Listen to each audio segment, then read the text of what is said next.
Handicapper Steve here, handicapping the racing from Saratoga Racecourse here on Wednesday. It is the 21st of August, 2024. Gonna look the third race from the spot, but before I get on to that, remember to please follow me on Twitter at HorseRacingKid5 for more selections for race courses around the world, and I mean around the world.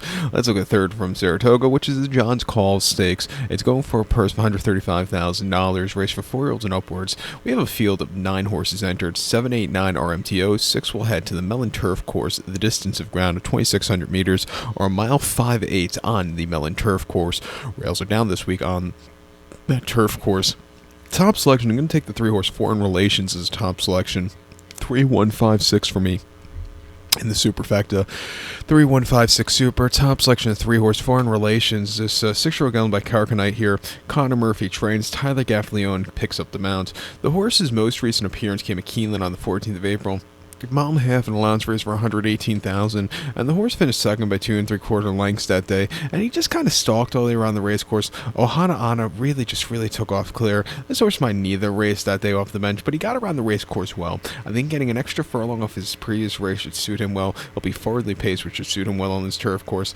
I think he's sitting on a very good run. He ran 2 back in the allowance race at Keeneland over the mile and a half, 14th of October last year, where he finished second by a nose. He sat on the front and he got caught right at the wire. The winner just jumped on him late. But again, he ran his heart out with serious clash relief from his race before, which was the Kentucky Turf Cup at Kentucky Downs. A mile and a half on the 9th of September, finishing 10th by 4 3/4 lengths that day. He just had nothing that day. Really couldn't get into it. His most recent victory, you have to go to the Louisville Stakes at Churchill last May. Over the mile and a half, winning by 1 1/4 lengths from a stupidly wide poster. He won for fun that day. Came back to run the Chorleywood over the mile and a quarter at Ellis last June, where he just wasn't getting a trip, and then ran the UN, where he just saw some tough horses.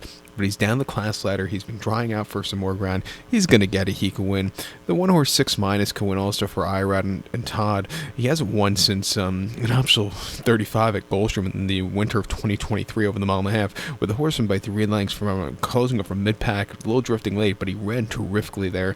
Since then, he's been running in the allowance kind of circuit for these kind of long-distance races over the mile and a half, and he hasn't been running half bad. When they stepped him up to stakes quality horses, to grade 2 quality horses, that's where he's just kind of, failing. But, this race, it's tough horses, but it's basically a tough allowance race, I think. And I think he's going to be in a proper spot to win. If he can run a race like he did in the Allen Jerkins, he could win. If he runs a race like he did before that at Goldstrom on the Tapeta, he could win. Coming here at 3-1, I'll give him a shot on the ticket. The pick 4 begins with this race, so I think you want to use him here.